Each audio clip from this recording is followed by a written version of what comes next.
Good evening and welcome to the programme. I just want to start tonight with an astonishing video released today by this man, Ben-Gvir. These images released by his own office show hundreds of activists who are trying to deliver aid to Gaza kneeling on the ground, some with their hands tied behind their backs, as the national anthem blasts through a loudspeaker. It's a sort of politics we've come to expect from Israel's right-wing security minister. And in the past few hours, it's been globally condemned, described as unacceptable, shameful and disgraceful. Even Israel's prime minister admitted his behaviour was not in line with Israel's values and norms. In a moment, I'll speak live to the husband of one of the activists who's being held by Israeli forces. But first, this report from our Middle East correspondent, Adam Parsons. This is Israel's far-right minister, Itamar Ben-Gvir, taunting foreign activists after they were detained at sea. More than 400 people from dozens of countries were arrested by Israeli authorities after the latest attempt to sail a humanitarian flotilla to Gaza. They were taken to the port of Ashdod. Free Palestine! Check it. Held, restrained, forced into stress positions, and Ben-Gvir strolled among them, shouting slogans and encouraging the police to ignore any defiance. Now, the flotilla had sailed from Turkey before being intercepted by Israeli naval forces near Cyprus, and all those people were then brought into Israel.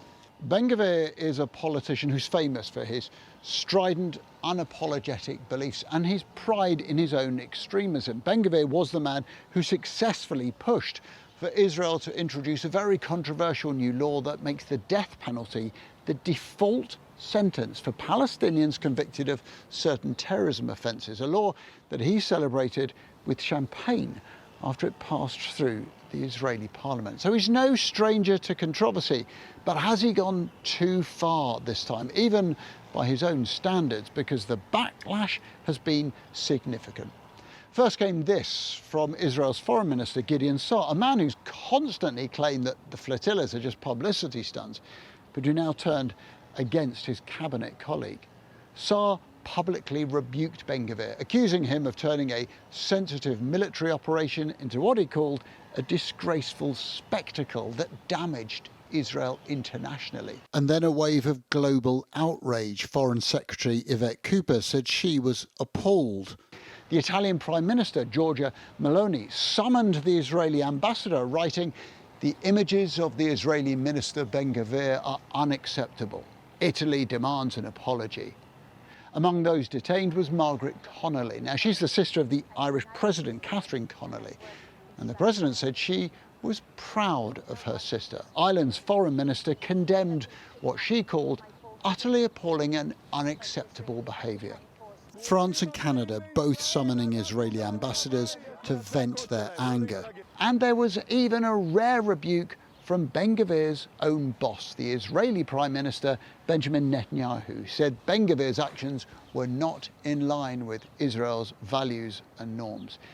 Now, Netanyahu says the activists are now all going to be deported, but these images will linger on of an Israeli minister sneering and mocking at a time when Israel is desperately short of global support and friends who don't come draped in an American flag. That was Adam Parsons reporting there. Well, Fedra Vokali is one of the activists being held in Ashdod in Israel. She sent this video to her husband before she was detained. Just have a look. My name is Fedra Vokali and I am a Greek citizen. If you're watching this video, I have been abducted by Israeli or other complicit forces and I am being held against my will. I call upon my family, friends and comrades to put pressure on the Greek government to stop all collaboration with Israel and demand my release together with all other abductees. Free Palestine. Let's speak now to Orestes Plakias, whose wife Fedra is a member of the flotilla. Thank you so much for joining us here on the programme. We just heard there from Fedra, who sent you this video before she got on the flotilla. Just talk us through what she wanted you to do with that video should you not hear from her. Well, yeah. she did that video right before we were at the Zero Sport, and I went with her there. I'm so sorry, I have the cat constantly bothering me. So we went there at Zero's just to help with the humanitarian aid, and she made this video and she just sent it over in order to upload it if she's been abducted, because I mean she knew that that was one of the chances. I mean, my wife, she has been abducted in international waters, and I mean, even though we know that no crime has been committed, because I mean they were carrying humanitarian aid, not guns, not drugs, not anything. But even though we knew about that, she wanted to make sure that I have something to post in order to for everyone to know that she's been abducted. You hadn't heard from her. You spoke to her, and then there were no comms. Just talk us through that period and how long did you? I mean, I'm assuming you haven't spoken to her at all. I haven't spoken to her since Monday. It was Monday noonish last time I talked to her via messages on Signal, and then. Well, I have been trying to reach her since that moment, and it has been, I don't know, almost 60 hours since that unlawful arrest. It was on Monday morning, and we have no news if they are alive or not, if they have been bitten. And we've seen from past missions that the IDF has bitten prisoners. And I mean, I'm deeply worried. And the only thing is that this noon, actually this morning, we were having this press conference just to let everybody know of what's been happening. And I opened my Instagram page, and I just saw the videos that were circulating around with the punishment and this and the violation of these people.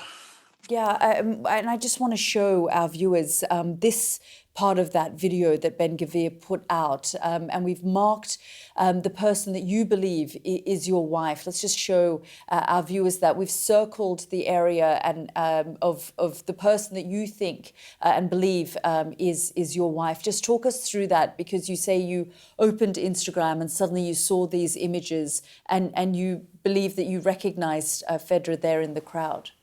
Exactly. I just saw that and I was shocked. I am deeply horrified of what I saw. And then everything started, happening immediately afterwards. There was this Giorgia Meloni statement, and then the French actually invited the ambassador of Israel to visit, and then Canada followed. And at some point, the Greek Minister of Foreign Affairs actually issued a statement, which I mean we have been trying to reach them since the first minute, and it was impossible. Actually, they have done only the basic. I mean, the Greek embassy in Israel is the only contact person that we have, and this we only know information through them. But I mean, we cannot talk to our people, and this is this is crazy. It's infuriating. It's the horror. Yeah, I was going to ask you how you feel, because of course you, as you say, you haven't spoken to her since Monday. Then these images emerge. You think you see her in the crowd. You've got no news whatsoever. How are you feeling in this moment? I cannot start describing it. I mean, I'm very upset because a few minutes ago I just heard from the legal team of March to Gaza, who are doing everything on their power to actually reach them. And the attorneys, I mean, actually went there with a couple of volunteer lawyers. And they just texted that these guys there have been severely beaten and they have been sexually assaulted. And there was an extensive use of teasers and plastic bullets and all that. And I'm freaked out right now because, I mean, it's been since Monday and I haven't heard. And I'm not even sure that what I'm seeing is Phaedra there, and I'm mad. I really need to know if she's all right. I really need to know if everyone is all right. And I mean, I cannot stand it anymore. What did she say to you before she got onto the flotilla, and did you try and talk her out of it? Of course I did. I mean, several times we have discussed that thoroughly. I mean, we have been through that over and over. And I mean, it was a thought. She was thinking about joining the flotilla from the very beginning. I mean, it's been some years now, but she was quite afraid to do so. And now, I mean, she reached the point of no return. She was like, well, I cannot stand it. I need to be there. I have to be there. I mean, she's a member of the Filmmakers for Palestine as well. They have been organizing several actions here in order to deliver what's needed, deliver humanitarian aid for the people of Gaza. They have been screening films from Palestine. I myself have produced a short film last year from a Palestinian director that got the short Palme d'Or in Cannes. I mean, we have been involved, but up to that level, I mean, she wasn't, she started thinking, she has been thinking of it for the past 1 year. Well, we're really grateful for your time, Orestes, and I hope you can be reunited with your wife soon.